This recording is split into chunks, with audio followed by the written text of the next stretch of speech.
Bueno. Hello, everybody. I'm Elena Martínez.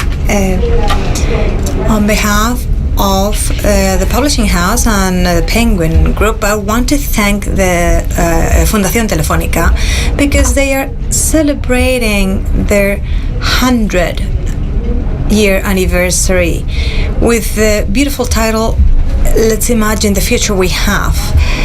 And we are receiving representatives from many different fields, from many different areas, trying to throw some light on some of the most important matters of our times, so we can think about that future.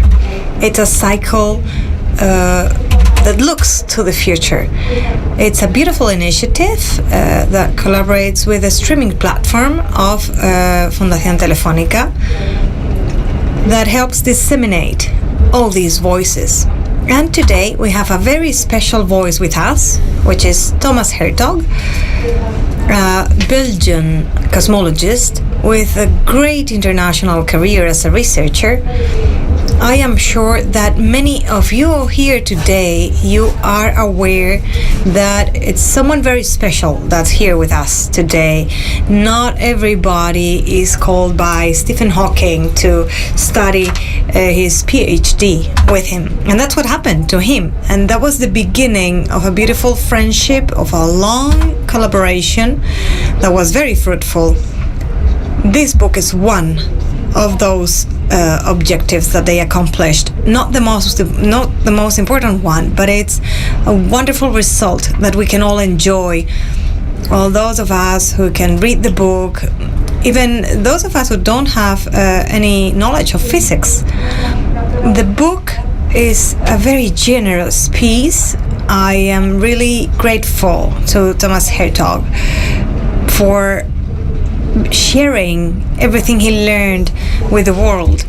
This is also proof that Hertog is a great writer, a great author. He's not only able to share complex concepts and explain complex concepts in physics. That's what we want from a communicator, but he does it in an extraordinarily bright manner, and he can also really catch the reader and touch the reader. You can buy the book today here, and he will be signing the books later if you want, but you will also see all these things now when he talks to us.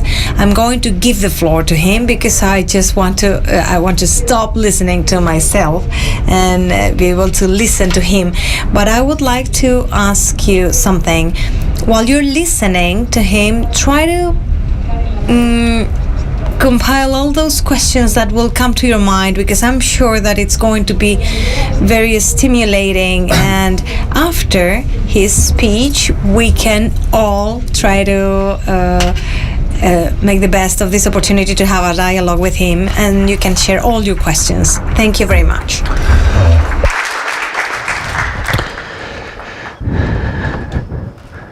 Thank you, Elena, and thanks to all of you for coming out.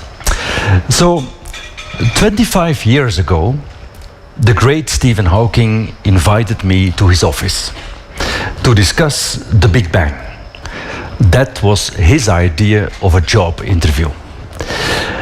So I knocked on his door, and there he was, the great man, locked in his wheelchair, but smiling, sharp, and surrounded by the typical things that a theoretical physicist needs.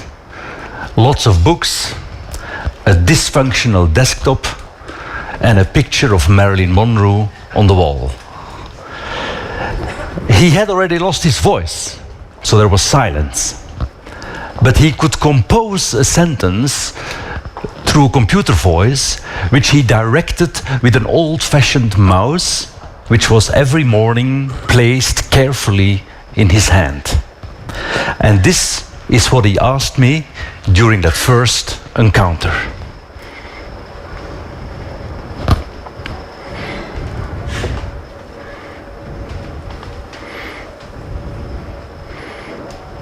doesn't seem to move.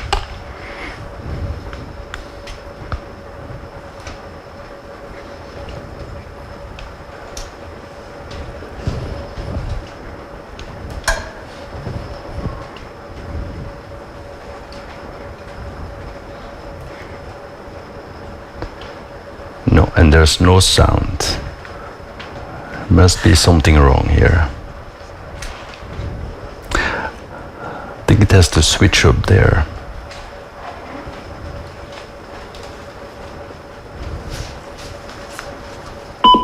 Yep.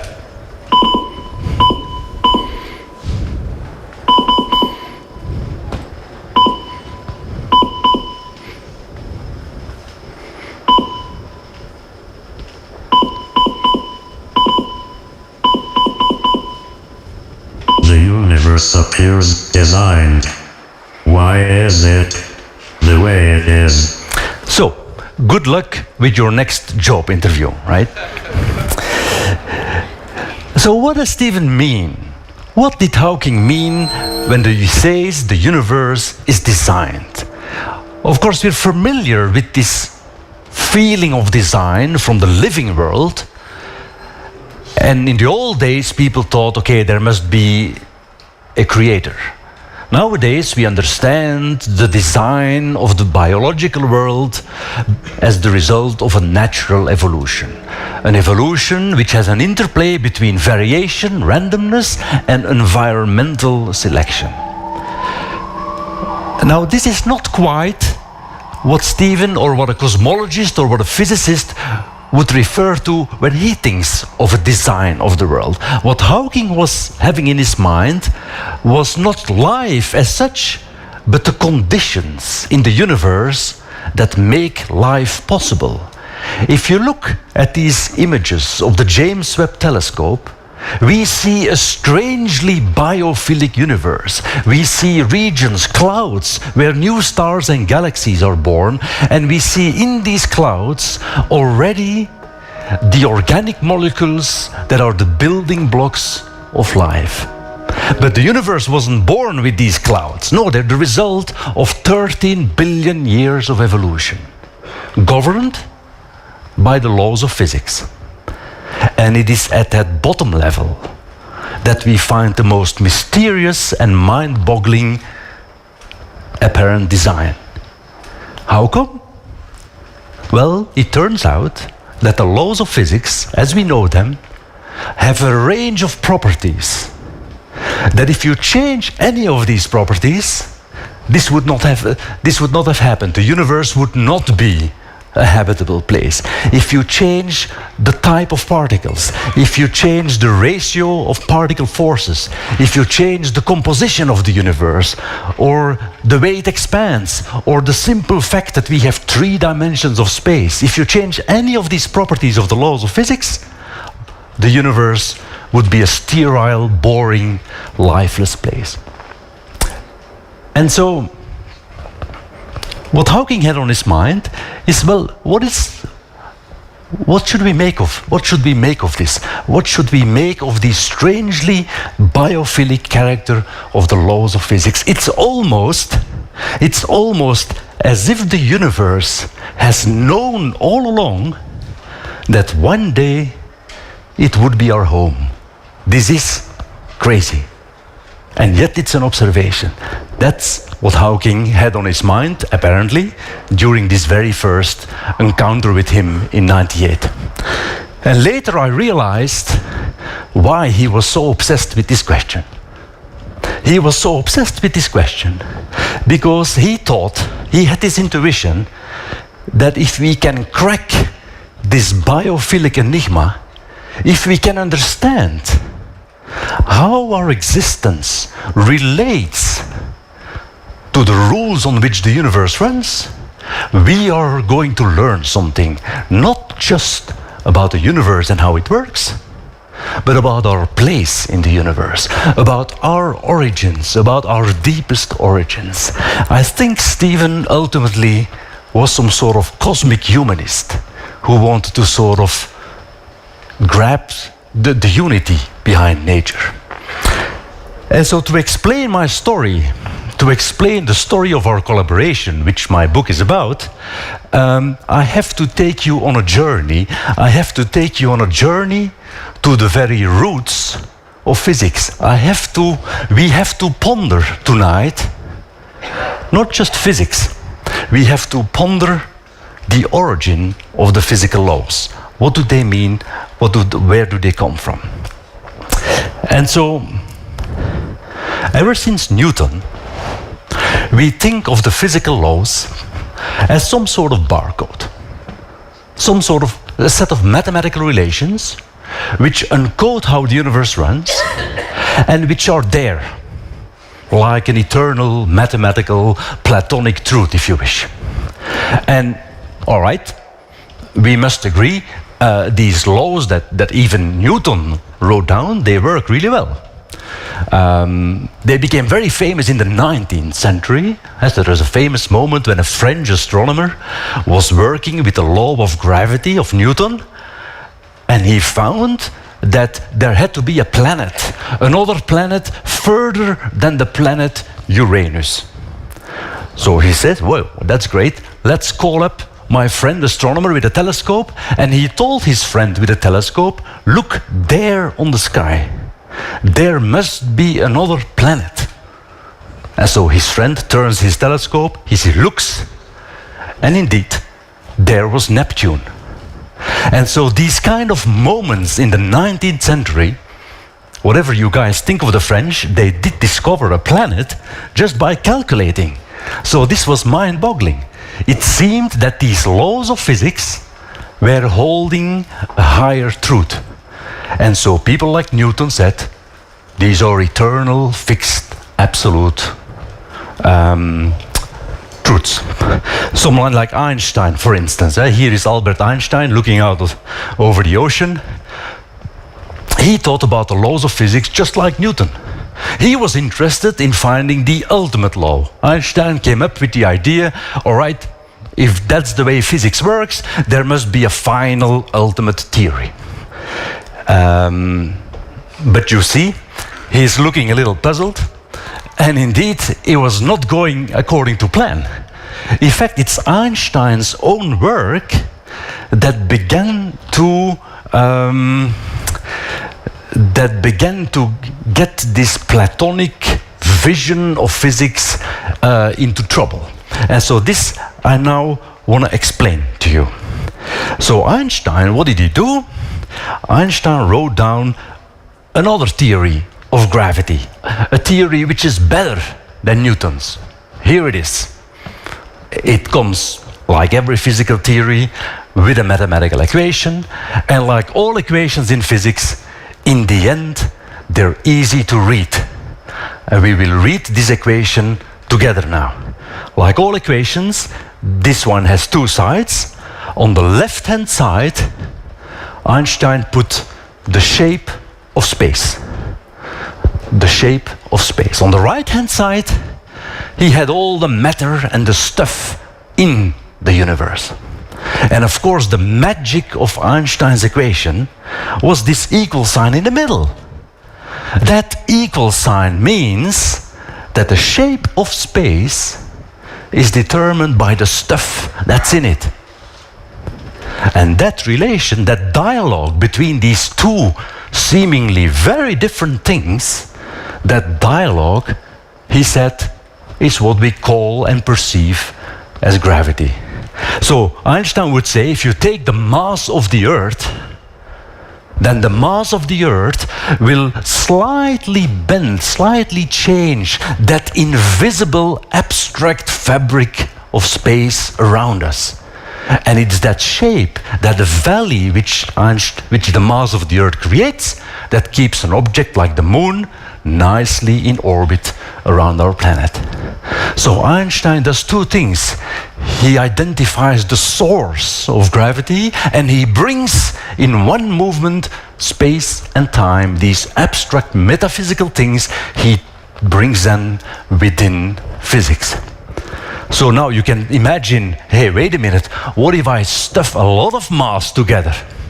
What if I really exaggerate and I take a huge mass, the valley will become very, very deep. The space will develop a throat. Light in that throat will be trapped. That's a black hole for Einstein. And if you want to look at the black hole, you're going to have to buy a good telescope, first of all. And you could look, for instance, at the constellation Virgo. If you look at the constellation Virgo, there is a galaxy inside that constellation, and that galaxy is called M87, Messier 87. And if your telescope is very good, you can zoom in on that galaxy, and you can keep zooming in on the very, very center, the core of that huge, huge galaxy. There in the middle, you find a black hole. And what is that black disk? That black disk is this throat region, this throat in the fabric of space-time that captures all the light that ventures there. So that's all fine. Einstein's theory of relativity, Einstein's theory of gravity works great. It is better than Newton's. It describes more phenomena. It's a more holistic theory. It brings space and time within physics. So what's the problem? Well, as many cases, the problem came from Belgium. It came from this guy. This guy is Georges Lemaitre from the French part of Belgium, and he had this amazing idea that he came across Einstein's theory in the 1920s, and he thought, gee, if this is true, I'm going to apply this equation of Einstein, I'm going to apply this to the entire universe.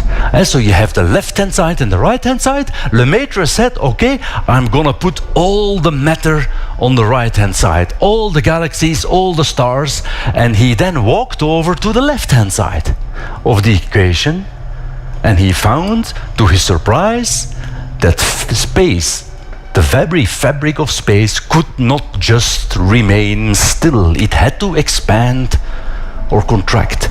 And he then did the most amazing thing. If space expands, he said, wait a minute, I'm going to turn the clock backwards. I'm going to turn time backwards. And indeed, he found that there was an origin. He found that in the past, there was a moment where space and time cease to be. That was the discovery of the Big Bang. Space and time become physical, become dynamical, become moldable in Einstein's theory, and Lemaitre concludes it means they can't have been there forever. So the Big Bang was not an explosion.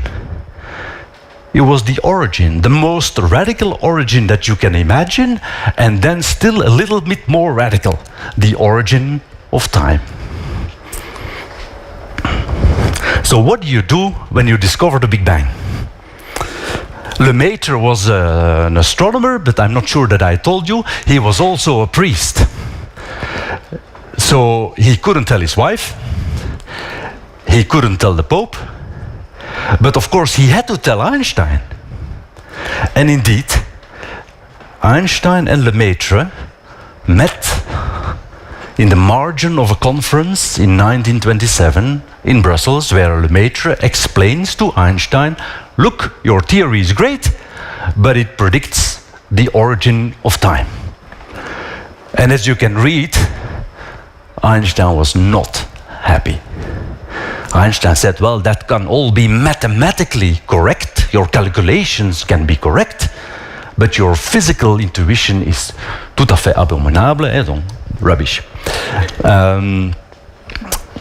The whole idea of a Big Bang made Einstein think of, once again, a creator. Why was Einstein not happy with the Big Bang? This is central to my story. You see, Einstein and Newton, they had this Platonic idea of the laws of physics. For them, the answer to the question that Hawking asked me in our first encounter, what is the origin of the apparent design of the physical laws? Einstein would have said, it's a mathematical necessity. The universe should be like that. It's the only consistent mathematical world that can exist. And hence Einstein searched for an ultimate theory, for a final answer.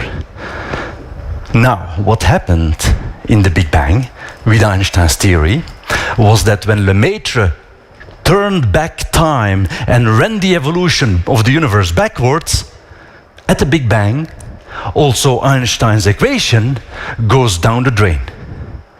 And so Einstein thought, wait a minute, this means my whole ideal of physics is just gone, it's just not possible. We will need a non-scientific creator, a godlike explanation in order to explain the apparent design. So it sort of, Lemaitre's discovery undermined the very core of Einstein's program. And of course, because he was a priest, as I told you, Einstein was sort of suspicious that Lemaitre was effectively trying to sneak God back into science. But for historical clarity, I should tell you that this was not his plan. Historians have studied the works of Lemaitre, and this was certainly not his plan. In fact, he thought about the Big Bang. Not the word Big Bang didn't exist at the time. Lemaitre spoke of a primeval atom, a very abstract state out of which time and space and matter would have arisen. But of course, now you're going to ask me, where does this primeval atom come from? And to this, strikingly, Lemaitre had an answer. I'm going to give you his answer. Here is he. And with some luck, he's going to talk to us. So this is in French and the Dutch translation, so maybe the interpreters can make an effort here. What Lemaitre is saying in this interview, 30 years after the discovery, this is 1964, 30 years later, and he reflects on his discovery of the Big Bang in the 1930s, and of course the journalist is asking him the same question as what these 10 journalists were asking me today: what is there before the Big Bang? And Lemaitre says, I think we have discovered, with the Big Bang, we have finally discovered something without a cause.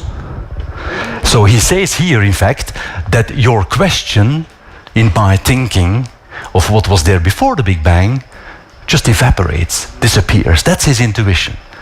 So he's sort of saying 30 years later that this observation that the Big Bang is the origin of time, that we should take this really, really seriously, and that the origin of time means that also our basic notion of causality, cause and effect, that we should forget about that. But also Lemaitre, of course, didn't have a theory. He just voiced his intuition here.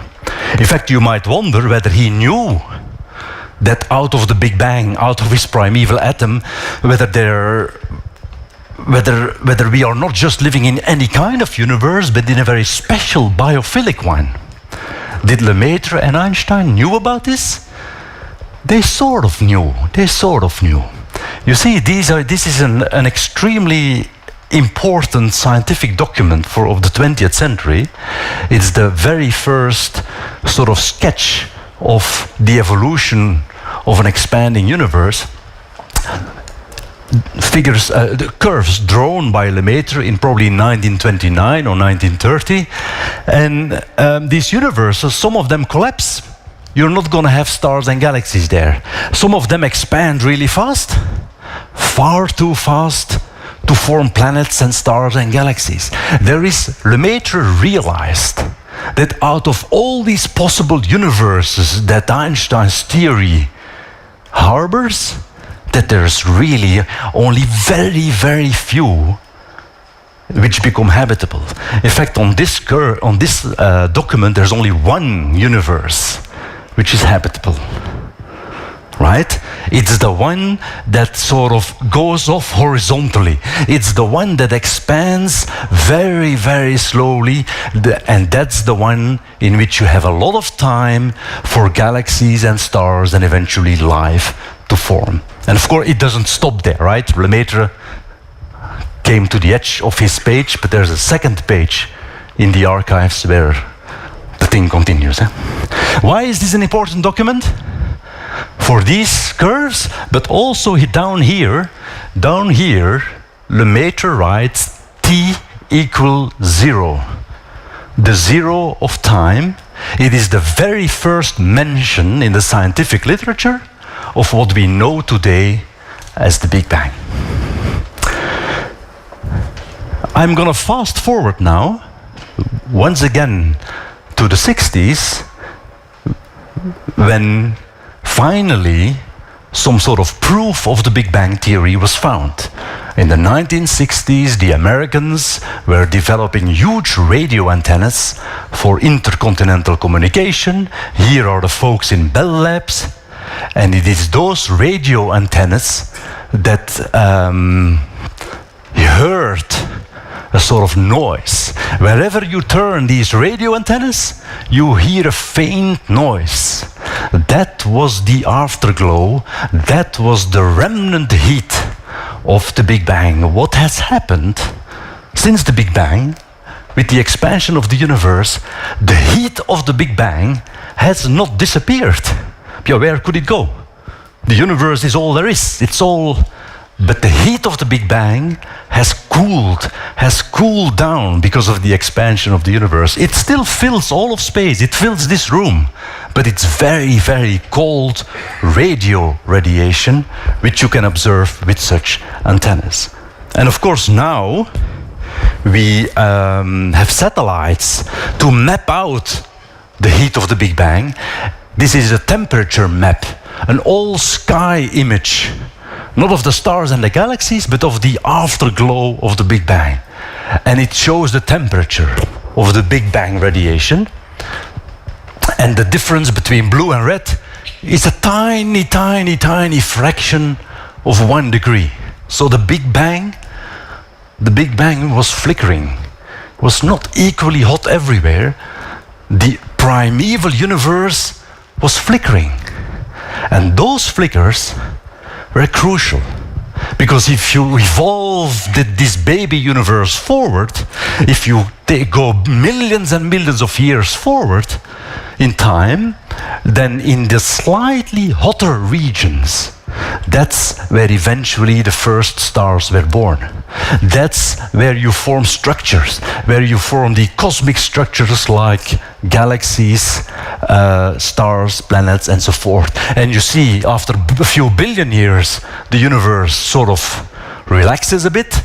It forms greater structures, new generations of stars, and eventually planets like the Earth and the satellite with which we look at all that. That's the 13 billion years of evolution in 1 minute, because I don't have much time. But you get the idea, right? And once again, if the Big Bang hadn't been flickering, if the Big Bang had been equally hot everywhere, none of this would have happened. This is perhaps the biggest biophilic feature of the entire game. And so I sometimes say that the Big Bang theory of cosmology is the cornerstone of the way we understand the universe. It explains a whole list of observations, but it is also the Achilles heel. Because if you don't start out the universe with exactly the right properties and the right composition and the right types of particles, you end up with a universe that is just not habitable. And that story that I just sketched for you, that was the historical background behind my conversation with Hauking. That was the situation. The Big Bang theory was good, and yet it was profoundly mysterious. And of course, Hauking himself had already written a book by then. That's the 90s, that's the 80s, and he had in a brief history of time, he had proposed a theory of the Big Bang. The highlight of Hawking's book of the 80s is that it contains the very first mathematical model of the creation of the universe. In many ways, Hawking's book proved Lemaitre right. There is a mathematical model of a primeval atom in this book. So what's the problem? Well, out of Hawking's primeval atom came an empty universe, came a universe without life. And so Hawking had realized this, of course. Hawking had realized there was something seriously wrong with his theory that he put forward here. But what was wrong? Was it an error in some equation? By the time we met in the late 90s, Hawking began to realize that the problem lay very, very deeply. Lay, in fact, in the very foundations of physics and cosmology. And so after years of circling around this, I think we found it. We had our eureka moment. And for the occasion, I will let Stephen explain you, or not explain you, but I will let Stephen tell you about that.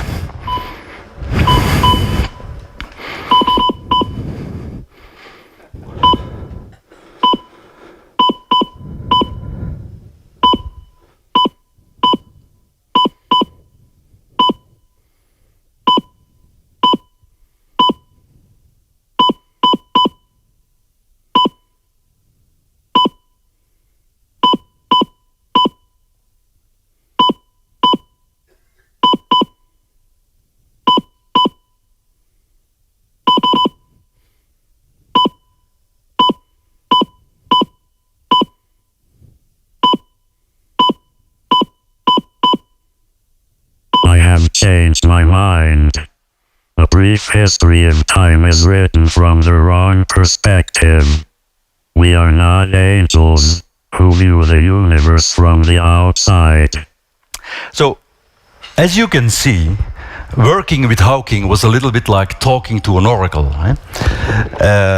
But after a few years, I got really good at deciphering what he meant. And this I had immediately understood. And I want to explain you this. Let's go back. We have this strangely biophilic universe. For 400 years, since the scientific revolution, we have tried to understand the universe as if we are outside. The success of physics has been to try to understand the world in an objective manner. And the laws of Newton are formulated in a mathematical way from an exterior, godlike viewpoint. And this is great. It's a success of physics, except when you're trying to understand this one question that Hawking was obsessed with. What is the relation between our existence and the way the universe works? That's the one question for which you have to change perspective. You have to get ourselves inside. You have to turn physics inside out. You have to reinvent cosmology from what you could say is a more human perspective that takes into account the simple fact that we are here on Earth and not hovering in some sort of abstract mathematical realm above the universe. But how do you turn cosmology inside out? In fact, a whole different corner of physics was holding the answer. It almost like as if it was waiting for us. That's the microscopic world. That's the quantum theory. Here you see Einstein in a better mood and Niels Bohr, two founding fathers of the quantum theory that describes the microscopic world. Particles, atoms, electrons, and so forth. And this is a weird counterintuitive theory It has probabilities, uncertainty, all sorts of things. But the weirdest feature is that the quantum theory does not take this godlike Archimedean viewpoint on the world. In quantum physics, an act of observation is not something abstract, as if you're outside. No, an act of observation is always an interaction with the system that you observe. And stronger still, the way you interact, the kind of questions you're asking, have an impact in how reality, in what kind of reality manifests itself. An electron, take an electron in quantum theory, it's not just a particle with a position. An electron in quantum physics doesn't have a position until you ask for its position. Schrödinger's famous cat, it's neither dead nor alive until you look at the cat. And so you could think of quantum theory as describing reality at some sort of pre-existence level, as an ocean of possibilities, but without anything tangible, concrete, until you actually observe that reality. In fact, that was precisely what Einstein didn't like about the theory. Typically Einstein, right? He wanted a physical theory that describes reality irrespective of anyone observing that reality. But that turned out to be not the case. Quantum theory is like a surrealist painting, like a Rothko, right? Rothko claims that this painting is not an abstract painting. He claims it's a painting that comes alive, that acquires meaning through observing that painting. Well, quantum theory works in very much the same way. In fact, we drew our own Rothko. This is a scientific drawing symbolizing what I just explained, in which the U stands for the universe. Top right is the Big Bang. The universe expands, but all the way top left, you have an I to indicate with the dotted line that the history of the universe only becomes a concrete, tangible, definite history when it is an observed history. But mind you, before you ask me, this need not be a human observation, of course. The quantum observations that turn possibilities into realities are happening all the time by all sorts of particles. Even a single photon can perform an act, a quantum act of observation. And so the slogan, what Hawking and I did essentially was to take these quantum principles and apply them to our global conception of the universe. And that is not very important today, but that turns out to be crucially important in the early days of the universe, near the Big Bang. And the slogan that we took with us, the quantum slogan that we took with us, is that we are not just spectators, we abstractly, right? That we are agents, that in some sense quantum theory is trying to tell us that this is a participatory universe. So what happens when you take those quantum principles and you go back to the Big Bang? When Lemaitre did this with Einstein, using Einstein's theory, he hit a wall. The Big Bang, the beginning, in Einstein's theory, is strictly speaking out of science. That was, as we discussed, that was Einstein's main worry. But when you go back in time and you apply these quantum thinking, something else happens. You don't hit a wall. What happens is that the time dimension slowly evaporates, dissolves, in fact merges with the space dimension, leading you to sort of round off the far past. And this transition, this dissolution of the distinction between space and time, we learned is in fact the ultimate transition of a deeper layer of evolution. And that is the crux of the story that Hawking and I developed. This is a very abstract representation of the evolution of the first second of the universe.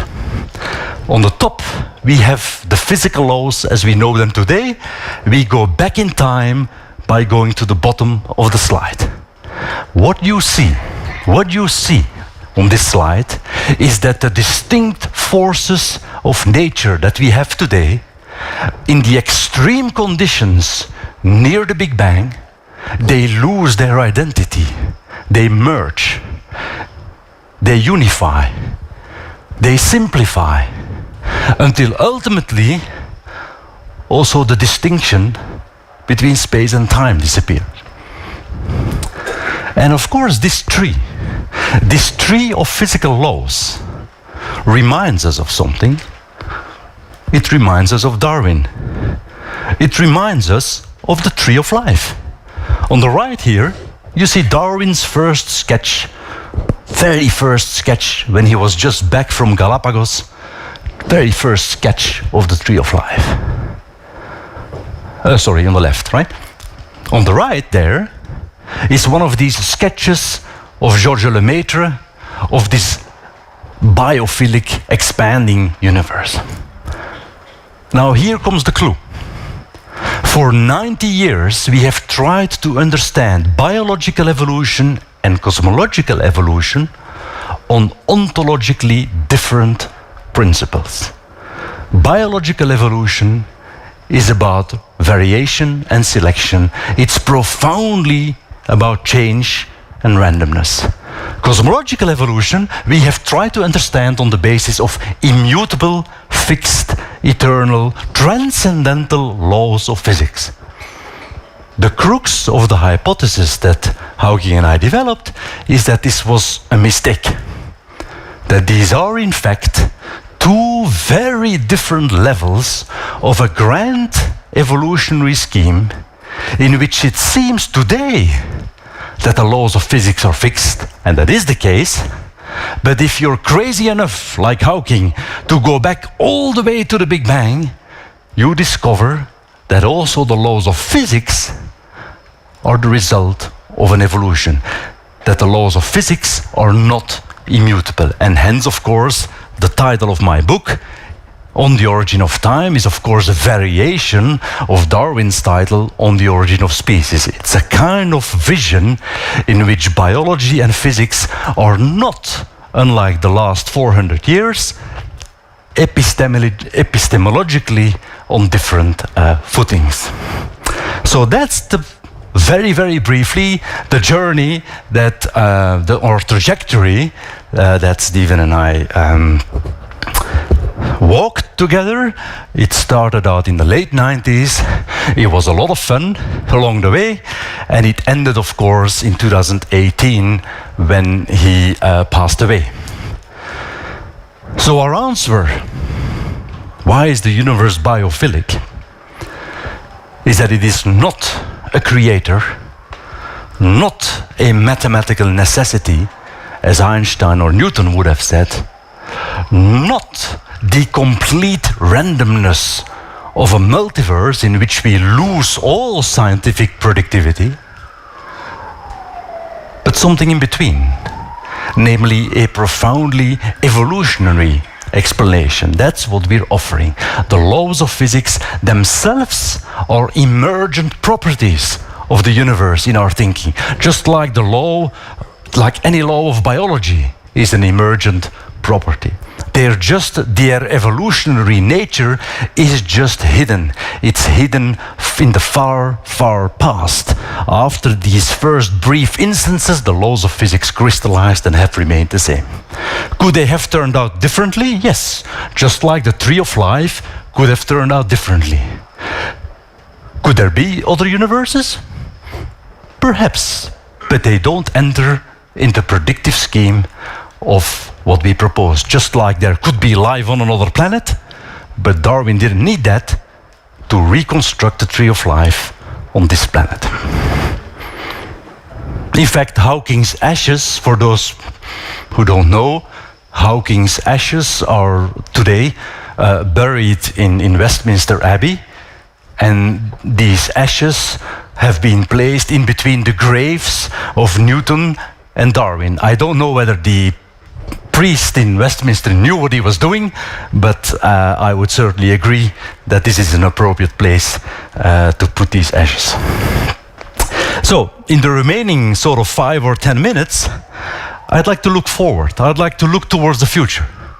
Because like any scientific hypothesis, this is just a step, right? This is just a stepping stone. Where do we go from here? Where do we take this paradigm shift in cosmology? And what is there still to discover? And I would like to sort of briefly outline 2 directions. The first direction is the most obvious one. How do you test this thing? And so I told you, this evolutionary nature of the physical laws happened way, way back in the first seconds of the evolution of the universe. We can't look back. We can look back in time in cosmology. We can look all the way back to the microwave background radiation, but we can't look back all the way to the Big Bang. The Big Bang is hidden in the mist, is hidden in the heat. The universe wasn't transparent in the earlier days.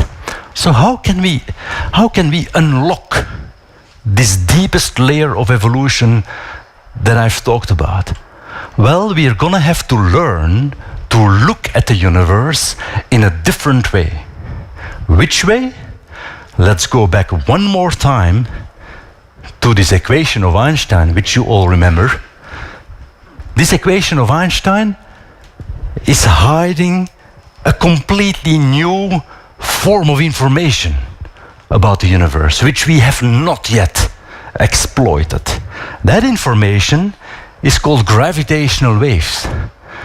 If you look at 2 objects going around one another, on the right-hand side, the left-hand side of the equation will have to respond. The shape of space will have to vibrate as well. These are gravitational waves propagating through the universe, and if they pass the Earth, we wiggle along. This is exaggerated, of course. These gravitational waves are tiny, tiny, tiny vibrations of space which we can't feel. We can hardly measure these. But in contrast to light waves, which can get stuck and which don't allow us to see the Big Bang, these gravitational waves, they can go through everything. And with gravitational wave observations, we can hope to really unlock these earliest stages of the universe. In fact, this is going on right now. Right now, Europe is involved in 2 major missions. The construction of 2 new gravitational wave observatories, billion-euro projects, 3 satellites connected by a laser, orbiting the sun with a size of 2 million kilometers, the biggest experiment ever devised. And if gravitational waves pass through the solar system, these 3 satellites will measure that. That triangle will vibrate ever so slightly. And the second project is one that's happening under the ground. It's called Einstein Telescope. It's the same principle. Once again, a triangle. And you monitor the length of these 3 sides very, very, very accurately. If gravitational waves pass, you catch them, and you can begin to hear, you can begin to listen to the universe, you can begin to listen to the symphony of gravitational waves reaching Earth, and you can begin to write the universe's history using those observations. And if deep down in those gravitational wave symphony, there are probably remnants of how that deepest layer of evolution unfolded, how the beginning of the world happened. So that's one direction, the observations of gravitational waves. The other direction is for the more abstractly oriented folks among you. The other direction has to do with the conceptual change that I've talked about. So implicit in my message tonight is in fact a new kind of physics, a proposal to crack open physics. You know, physics, as we know it and as you've learned it in high school or at university, physics is about evolution. Every single physical law that you have ever heard about is a law of evolution that describes the system from one state to another. The origin of something, the boundary conditions, or observerships, was never part of physics. This was shuffled out of the equations. But the story that I told you is a proposal to crack open physics, to conceive of a more general notion of law, to conceive of physics as a science that encapsulates also its own origin and our human perspective within the universe. Now you say, well, man, this sounds crazy. How can you ever mathematically implement this new vision? Well, the striking thing is it has been happening. It has been happening in the last 10, 15 years on the desks of the most mathematically oriented theoretical physicists in Princeton and Harvard and Cambridge. A new kind of physics is being conceived, is being constructed. And I warn you, it's very strange and it's probably going to be very powerful. The key idea of this new physics is that it evokes a kind of holographic vision of the world. So you see, in a normal, you know a normal hologram. A hologram is a three-dimensional object, but the information of that object is encoded on a two-dimensional screen, right? So holography is sort of a trick for a third dimension, for an extra dimension to emerge from scribbles and lines confined to a screen. That's a normal hologram. To everyone's surprise, theoretical physicists have been discovering that gravity, space-time, may fundamentally be holographic. That is, one of the familiar dimensions, the three space dimensions and the one time dimension, one of the familiar dimensions may be, in fact, a holographic projection. So we talked a little bit about black holes, for instance, earlier. This is a sort of a very abstract picture of a black hole in which I've sort of evoked the idea of a holographic description of a black hole. A holographic description of a black hole will be entirely located on the surface of a black hole. There will be bits of information, qubits, located on the surface of a black hole from which the interior of the black hole would emerge. So the interior dimension of the black hole in this new holographic way of thinking about the world would not quite be fundamental. And so what Hawking and I were doing was to take these holographic ideas and see, hey, how can we use these to better understand cosmology, to better understand the Big Bang. And what we discovered was, when you apply those holographic ideas to the universe as a whole, which dimension is the one that disappears? It is the time dimension. In fact, the time dimension was the problematic one all the way, since Lemaitre, since Einstein, the origin of time. If you're really gonna understand the origin of time, you must develop a new kind of physics in which time is not prior, is not a prior entity, is not a fundamental entity, but is an emergent quantity. And it is exactly what is happening with that new holographic thinking about the world. And so now I want to take you one final time back to the Big Bang. But I want to do this by going back in, I want to go back in time by reading this abstract quantum hologram. You go back in time in this new holographic thinking about the world by taking a more coarse-grained, rough view of that hologram. So if you look at the hologram in a very precise way, you describe the present. If you look at the hologram in a very rough way, you go back in time. Looking at the hologram in a more and more rough way takes you further and further back in time. You lose information, and this is the key point. The essence of the new holographic physics, which is being developed in physics, which is the new way of quantum theory and gravity to talk to one another, it places information central to physics, not just matter and particles and forces. Information, quantum information, becomes central in the new physics that is being developed. So what happens when you go back all the way to the Big Bang? You run out of information, you run out of bits in your hologram. In fact, the Big Bang becomes really an epistemic horizon. The hologram simply doesn't take you further back because it doesn't contain further information. So there's a certain finitude associated with this new thinking.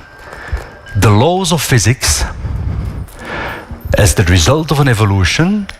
But what seems to be happening is that in this new vision, if you go back to the Big Bang, you hit the origin of time, but also the laws of physics disappear. So you lose the whole grand old idea that the laws of physics are sort of transcendental, fixed, eternal truths.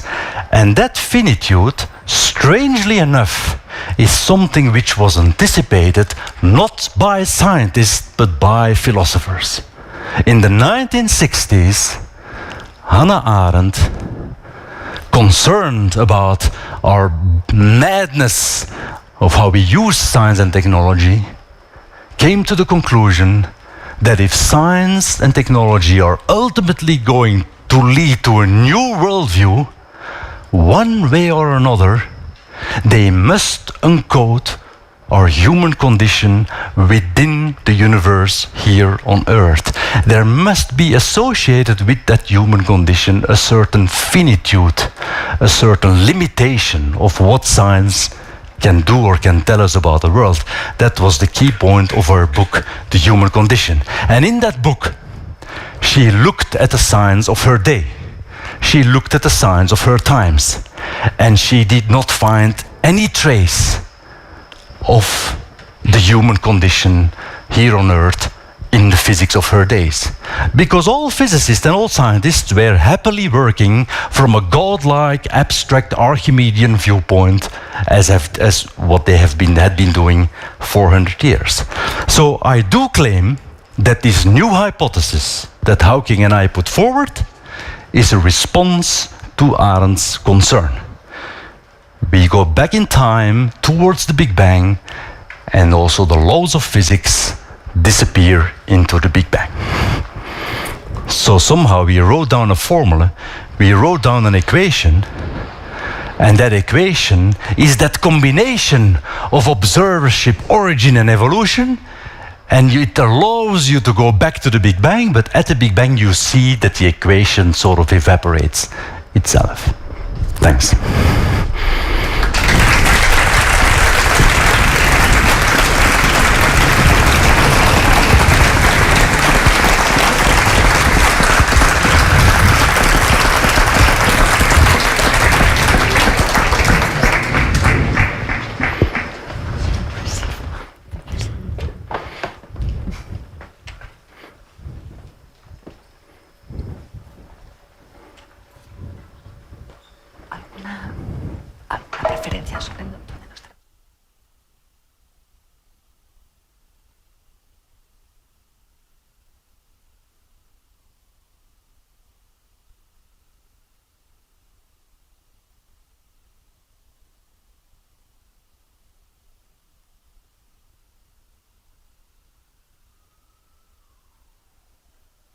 Okay, lovely. Let's try if they...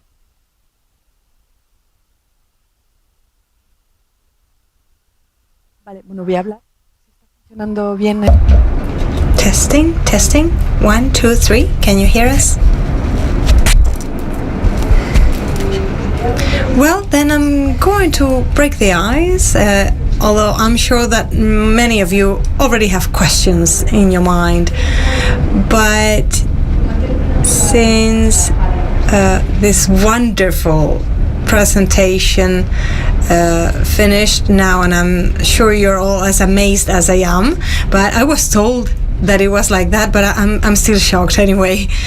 And he finished by talking about Hannah Arendt, which is a wonderful reference, and with the idea that in the end the theory that they developed was actually an answer, a reaction to Hannah Arendt's concerns.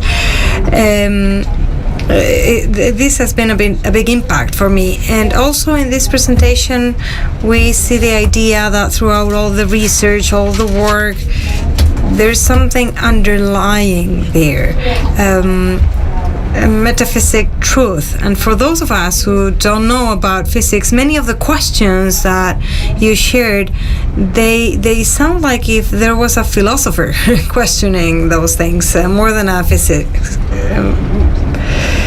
And well, also the place that we have in the universe, I think it's connected with philosophy and metaphysics.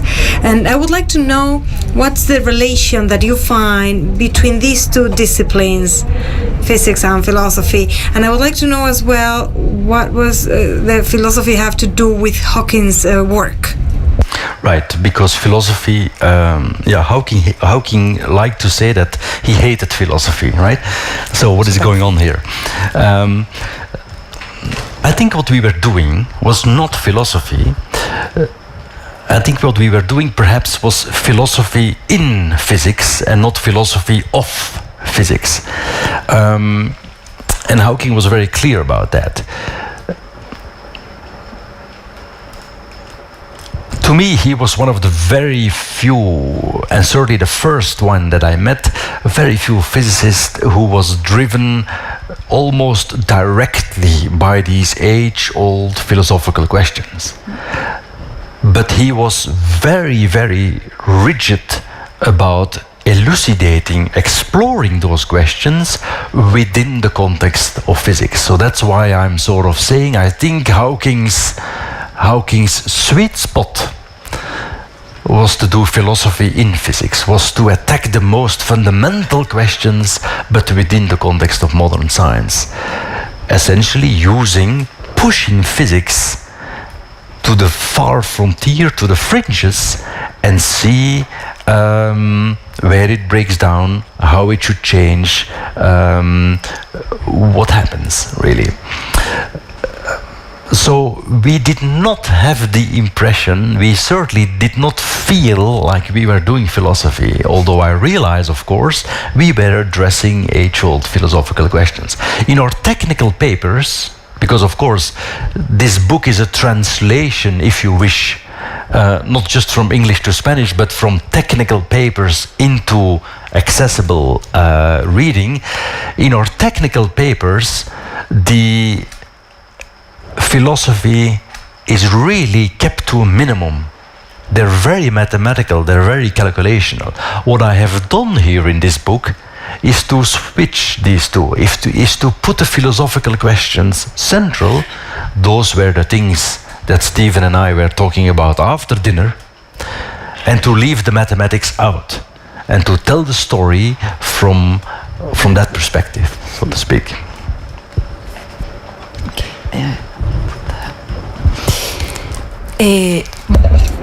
And my second question, well, you are going to see that I'm coming from the publishing world.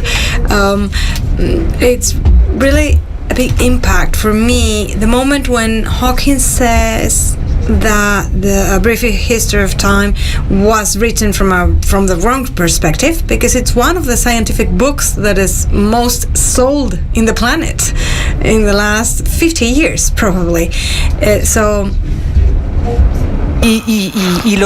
propio autor. Yes, and the author, he just threw it to the trash can, right? I would like to know if there's any sense in reading that book still nowadays. Does it make sense to still read that book? Well, I guess so. If you want to learn about how Hawking thought when he was younger, then you should read it. So to me, there is, just like Wittgenstein, there's a first and a second Wittgenstein. There's also an earlier and a later Hawking. The earlier Hawking was just like Einstein. The Brief History of Time he was writing it, right? It's the mind of God. Very much the idea of a final ultimate theory. The later Hawking was very different, profoundly Darwinian. So he took a whole different perspective. You see, we all knew, we meaning theoretical physicists, by the late 90s, we sort of all knew that the Brief History of Time was wrong, right? And frankly, to us, this was not such a big surprise, because the research goes on, the theories evolve. It turns out there was this huge mystery how we get this human perspective in our equations, which Hawking didn't do. And so it's a testimony, I think, to Hawking being a real seeker, a real scientist, that he had the courage to really question his bestseller and to get on with his research. No sé si ya hay algún... I don't know whether we have questions from the audience already. Yes, I see a few. If you can please wait until you have the microphone. I can't see well from here.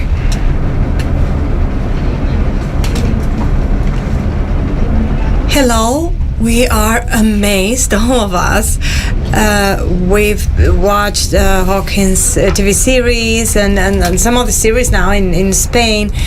And I'm thinking now about what you said about other universes also existing. Kabuki was also saying that. And I always had the doubt if that hypothesis was true, if there were other universes, was it like, are they like ours, or could scientists wonder how they are, if they are different to ours? Yeah, you can certainly conceive of other universes. The problem in the 90s was that the idea of a multiverse, the idea that there are many universes, became sort of a crucial pillar in a new way of thinking. There are many universes, and we are gonna invoke some non-scientific principle, an anthropic principle or so, to select one or the other universes to be ours. So this was a gigantic extension of cosmology, and people liked it. And Hawking was, I think, the first one to realize that this was not going to work, that this was leading nowhere. And the reason was that there was an ambiguity. There was no scientific principle that was telling you we are in this universe and not in the other one, and this and that. And so the predictions of the theory became completely ambiguous. Now you can ask, well, wait a minute, in this new way of thinking, this profoundly Darwinian way of thinking, are there other universes? The answer is slightly different. There could be other universes, but they do not play a role in how we predict, how we make predictions, how we reconstruct the history of our universe. Just like Darwin, there could be life on another planet, but Darwin doesn't need this, Darwin doesn't use this to reconstruct the tree of life on this planet. I think it's the same with the universe. It's possible there are other universes out there, but we cannot know and we cannot say anything, and they don't interfere with our observations here. So I rather view these other universes as possible universes, not really as an actual reality. No sé si alguien... I see many hands. We have a question over here. Oh, over there on that side. For me, it's okay. Where are you? All right, thank you so much for your great presentation, powerful. I had a question about quantum physics and the human condition. You explained greatly how it worked and how it evolved, and we know that quantum physics had a lot of influence, not only in physics, but in other disciplines like philosophy, like theology, and so on, particularly with process thought. Process theology, process philosophy. We think of the School of Chicago, for example, with Griffin, with Alan Anderson, and so on. So it had a lot of influence in the human condition. What is our place in the universe? Now, what would your proposition, the holographic physics, how would it be an added value to something that we already knew, quantum physics, which is really powerful? And is it really a breakthrough? And how do you see it as a breakthrough, this holographic physics that you're proposing? Thank you.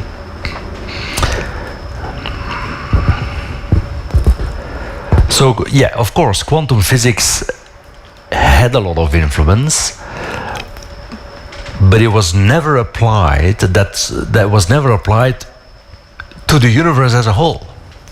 So we sort of raise, I would say, the whole game to another level.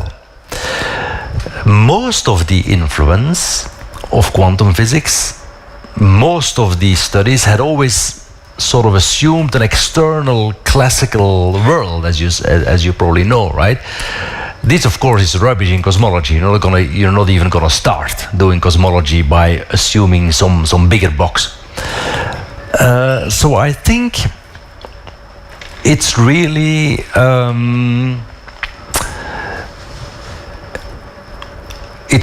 through its application of cosmology that we unlock yet a deeper level of influence. Namely, we unlock this idea that even the laws of physics are evolutionary, that if you go back in time, and that's really only when you sort of implement the whole thing in that holographic way that I talk about, that you see the laws of physics disappearing. So quantum theory seems to protect us from wanting to know too much. Another way of saying that in this holography business, you go back in time and you lose bits of information. If I were to phrase it to you in quantum terms, I would tell you that quantum uncertainty becomes more and more important, and I am able to say less and less. I'm not able to say anything about other universes or what was before the Big Bang. So there is, I think, the new layer of understanding.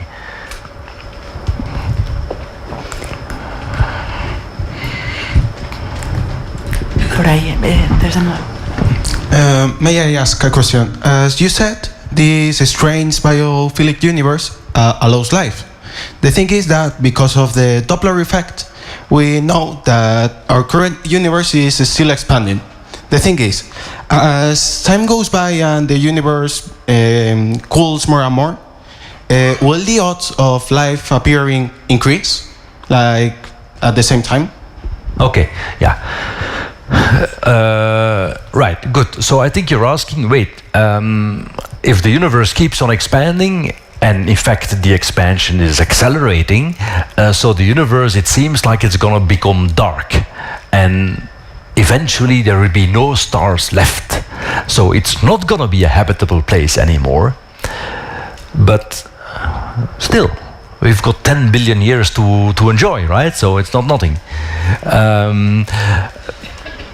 I think, but I'm not sure, I think we should view the far, far future of the universe in the same way as what we were just talking about the far past, as an extremely far in the future realm where uncertainty once again becomes dominant. I do not think that we can say anything about the ultimate future of the universe. I think once again this is a realm of uncertainty. But probably indeed within our universe the prospects on the long term, as you say, are not very good. Stars are gonna die in a few billion years and it's gonna be over. So you better enjoy. Quizá hay tiempo para una última pregunta. Maybe we have time for one last question.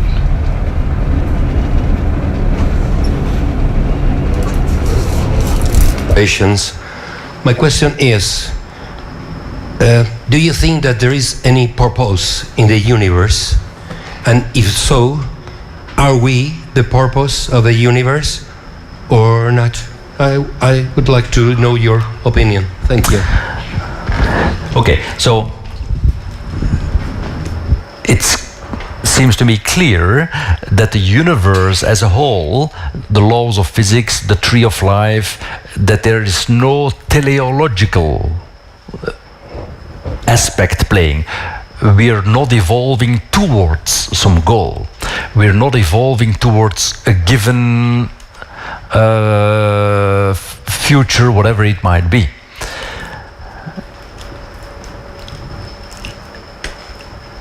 And yet, if you want to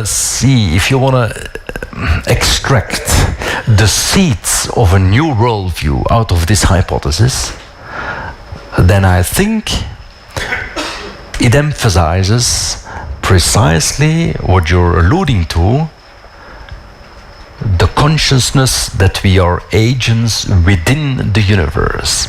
And therefore, I think it advocates a view in which we use science not to escape from the earth, not to replace ourselves by some machine, but we use science and all its creativity to create an open perspective on the future.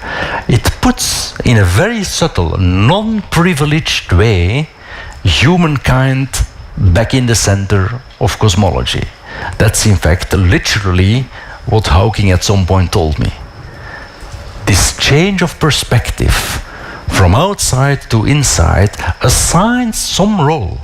It sort of emphasizes, well, that's what Hannah Arendt also said, right? That even the most abstract understanding of the cosmos, in terms of the laws of physics, is not completely disconnected from our basic human condition. It's we who are doing the science.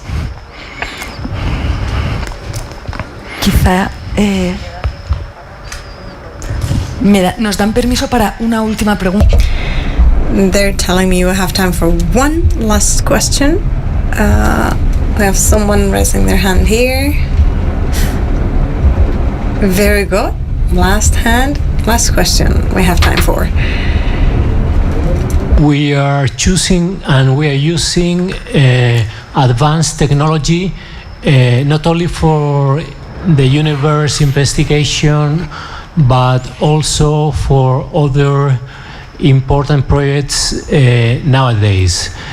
By the way, I work for a space and exhibition called Metaverse, Meta World Congress, that will be beginning in April. So how are these technologies changing your techniques, your habits, and your style of work and investigation and innovation? Yeah, so the new technologies in physics are of course heavily involved in the data analysis of all kinds of observations. These days at CERN or even the James Webb Telescope, the observations are analyzed using machine learning and artificial intelligence. The future gravitational wave observations are going to be analyzed using trained neural networks.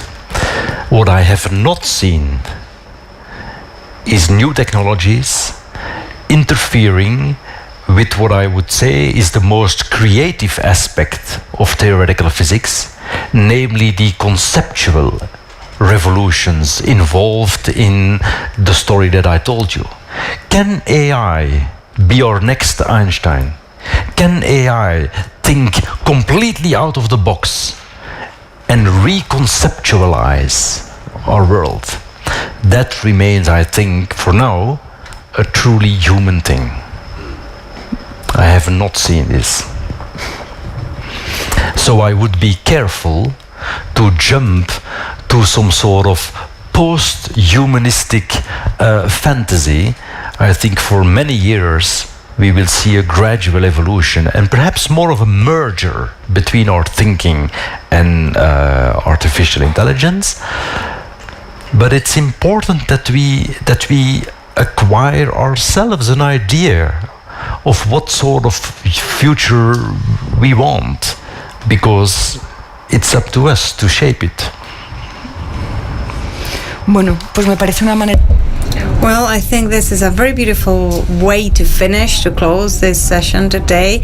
As I was telling you, the author will be signing the books now for those of you who want to do so. And thank you to those of you here and those of you following us on streaming.